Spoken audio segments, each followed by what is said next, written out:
দর্শক, আমরা এসেছি সংযুক্ত আরব আমিরাতের দুবাইয়ের হরল্যান্ডস এলাকায়, যেখানে রয়েছে 14 গ্রাম নামে একটি বাংলাদেশি রেস্টুরেন্ট। যে রেস্টুরেন্টে প্রতিদিন ইফতার আয়োজন হয়।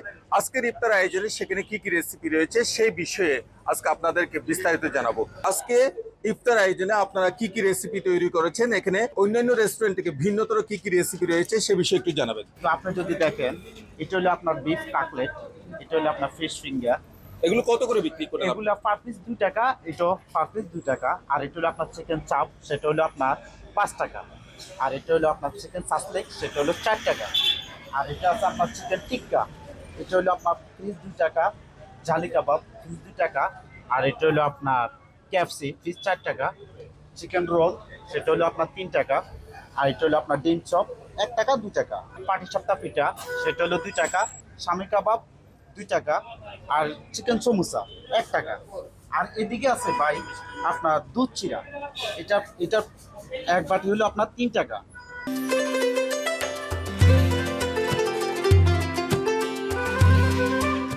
আর এদিকে আছে সেমাই, লাচ্চা সেমাই, সেটাও 3 টাকা। আর এদিকে আছে আপনার পেঁয়াজু 2 পিস 1 টাকা, বেগুনি 2 পিস 1 টাকা।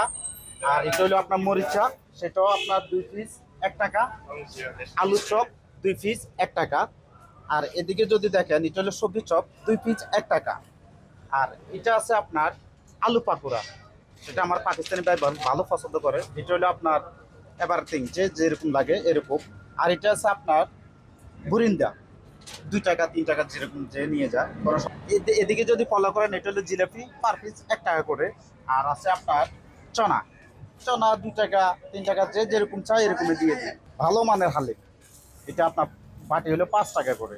এখানে আমাদের বলতে হয়, বিশেষ করে সংযুক্ত আরব আমিরাতে যে সকল রেস্টুরেন্ট রয়েছে সেখানে শুধুমাত্র বাংলাদেশিরা যে ইফতার ক্রয় করতে আসেন সেটা না, ভিনদেশীয় অনেকে এইসব রেস্টুরেন্ট থেকে ক্রয় করে থাকেন, যার প্রেক্ষিতে ক্রেতাদের চাহিদা অনুযায়ী এখানে ভিন্ন ভিন্ন রেসিপি রাখা হয়েছে এবং সেভাবে পরিবেশন করা হচ্ছে।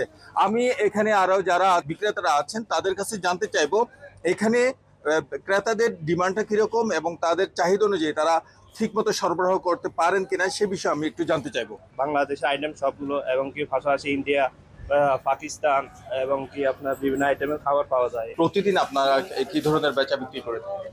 আলহামদুলিল্লাহ, যেটা বলার বাইরে আর কি। বাংলাদেশি রেস্টুরেন্টের মধ্যে এই দুবাইতে যত রকম রেস্টুরেন্ট আছে, সবচেয়ে বাংলাদেশের মধ্যে আমাদের 14 গ্রাম রেস্টুরেন্টটা যতটুকু এখানে কাস্টমার, এটা বলার বাইরে। রমজানে যে ইফতার আয়োজনগুলো হচ্ছে সেখানে বিশেষ করে ইসলামের রীতিনীতি এবং ভাব গাম্ভীর্যতা এবং মানুষের যে রোজার প্রতি যে মানুষের আনুগত্য, সেটা কতটুকু প্রতিফলন হচ্ছে?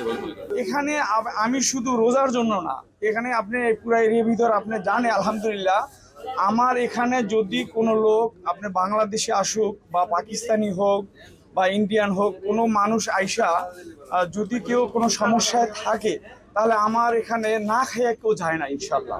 আমি যতটুকু পারি এখানে ইফতারি হোক বা রমজানের আগে পরে হোক, কিন্তু আমি চেষ্টা করি মানুষের একটু সেবা করার জন্য।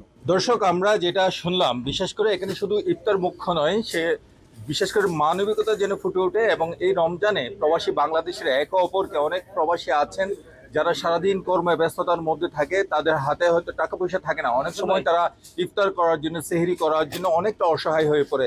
সেই সব অসহায় মানুষের পাশে এখানকার যে সকল রেস্টুরেন্টগুলো রয়েছে তারা অনেক সময় পাশে দাঁড়ায়। সেই জিনিসটি ফুটে উঠেছে এই রমজান মাসে এবং প্রতিনিয়ত তারা এই কাজগুলো করে থাকেন এবং মানবিকতার মধ্য দিয়ে এই প্রবাসী বাংলাদেশিরা এখনো টিকে আছেন।